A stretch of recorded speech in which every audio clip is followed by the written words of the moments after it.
করুন।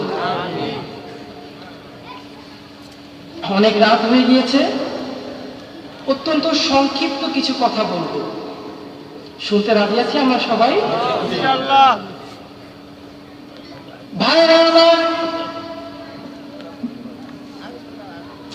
আপনি যত বড়ই কোটিপতি হন না কেন, যত বড়ই বুজুর্গ হন না কেন, যত বড়ই প্রতিপত্তি হন না কেন, যত বড়ই নেতা হন না কেন, আপনার শেষ ঠিকানা হলো কবর। এই কবরের হাত থেকে বাঁচার মতো ক্ষমতা কারো আছে নাকি? আছে? আছে নাকি? নাই। সেই কবরে আপনাকে আমাকে সবাইকে যেতে হবে রে বাবা। কবরে কিন্তু সবাই যায়। কেউ রাস্তাঘাটে অ্যাক্সিডেন্ট করে কুত্তার মতো মৃত্যু হয়, তারপর কবরে যায়, ঠিক কিনা? কেউ বা বাথরুমে বসে টয়লেট করতে করতে মারা যায়, সেই অবস্থায় কবরে যায়। আবার কেউ কেউ আছে নামাজ পড়তে পড়তে কবরে চলে যায়। আপনি কিভাবে কবরে যেতে চান সেটা নির্ধারণ করবেন আপনি। কি আপনার নিয়াতের উপর ভরসা হবে। আপনার নিয়াত যদি ইখলাসের সাথে আল্লাহকে বলে থাকেন, হে আল্লাহ মৃত্যুটা দিবেন সম্মানের, তবে আপনার মৃত্যুটা হবে সম্মানের। যার শেষ ভালো তার সব ভালো, যার শেষ ভালো তার সব ভালো। আপনি দুনিয়াতে আসছেন হাতে কিছু নিয়ে, কি নিয়ে আসছেন? জামা কাপড় পরে আসছিলেন মনে হয়, তাও আসেন নাই। আমার বাবারা একটু খেয়াল করুন, একটা কুকুরের বাচ্চার দিকে খেয়াল করুন, অথবা একটা গরুর দিকে খেয়াল করুন, অথবা একটা হাঁসের দিকে খেয়াল করুন, অথবা একটা মুরগির দিকে খেয়াল করুন। একটা মুরগির ডিম ফুটে যখন বাচ্চা বের হয় দৌড়াতে শুরু করে, ঠিক কিনা? একটা গরুর বাচ্চা যখন পৃথিবীতে আসে নিজ পায়ে দাঁড়ায় দুধ খেতে শুরু করে, ঠিক না? আবার একটা কুকুরের বাচ্চা যখন পৃথিবীতে আসে ও জন্ম হওয়ার পরপরই দৌড়ানো শিখে যায়, ঠিক কিনা? আবার একটা হাঁসের বাচ্চার যখন জন্ম হয় ও সাঁতার কাটতে পারে, ঠিক না? একটু খেয়াল করে দেখুন, আল্লাহ তাআলা খালি সৃষ্টি করে নাই, সৃষ্টি করার পর প্রত্যেককে নিজস্ব যোগ্যতা দিয়ে দিয়েছে, ঠিক না? একটা হরিণের বাচ্চা যখন জন্ম হয়, একটা বাঘের হাত থেকে বাঁচার জন্য তার 22 হাত লাফ দেওয়ার যোগ্যতা থাকতে হয়। কারণ বাঘ লাফ দেয় কয় হাত? 21 হাত। কয় হাত?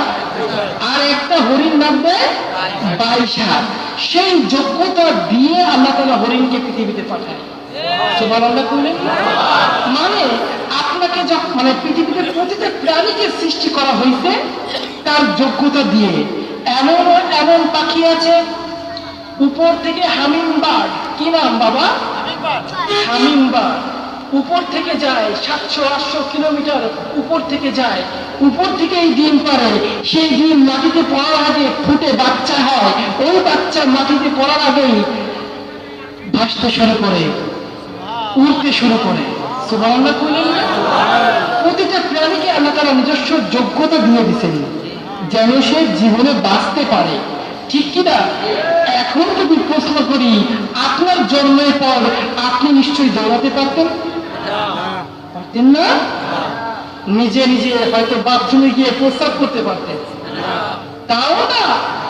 আপনি হয়তো জন্মের পর হয় জজ, না হয় ব্যারিস্টার, না হয় উকিল, ডাক্তার ছিলেন? তাও না। তাহলে আপনি কি ছিলেন ভাই? কি ছিলেন? আপনাকে শক্তিশালী কে করেছে? কাবরে কুদরত তুদারি বড় কামাল, আনতা রব্বি আনতা হাসবি জুল জালাল। তুই কাদের জলিলুল্লাহ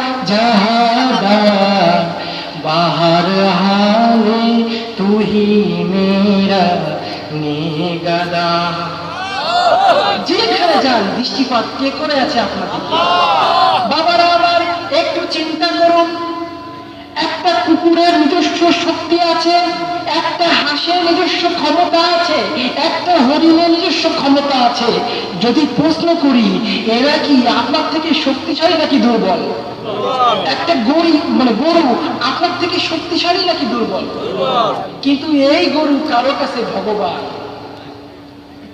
এই গরু কি কারো কাছে ভগবান। গরু গোশ খায় না, গরু গুমুদ খায়।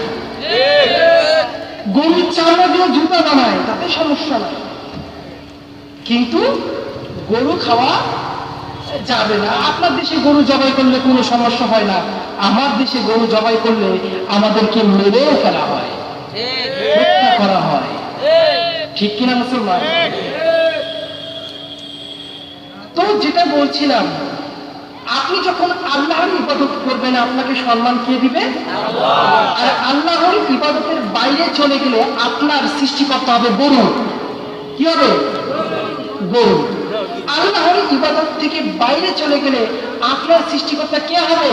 ওই খড়কুটোর একটা মূর্তি। ঠিক কিনা? ইবাদত কার হবে? একটা ভগবানের, আমি কিন্তু কারো ধর্মের কোনো নিন্দা মন্দ করছি না। আমি তো মুসলমান হয়েছি কোনো কারণ আছে নাকি কারণ ছাড়াই হয়ে গেছি? হিন্দু ব্রাহ্মণ, আমি হিন্দু কি ব্রাহ্মণ, কোনো কারণ ছাড়াই বাপ দাদার সম্পত্তি ছেড়ে মুসলমান হয়ে গেলাম, ভিখারি হয়ে গেলাম? কারণ আছে না? সেই কারণটা আজকে আপনাদের জানাবো, সাথে সাথে সম্মানীয় মৃত্যুর যেসব যোগ্যতা থাকতে হবে তাও আপনাদেরকে জানাবো। শুনতে রাজি আছেন তো? মৃত্যুটা হবে কার? কার জন্য? প্রতিটা কাজ করবো কার নামে? পানি খাওয়ার সময় কার নাম? ঘুমানোর সময়, ভাত খাওয়ার সময়, বিড়ি খাওয়ার সময়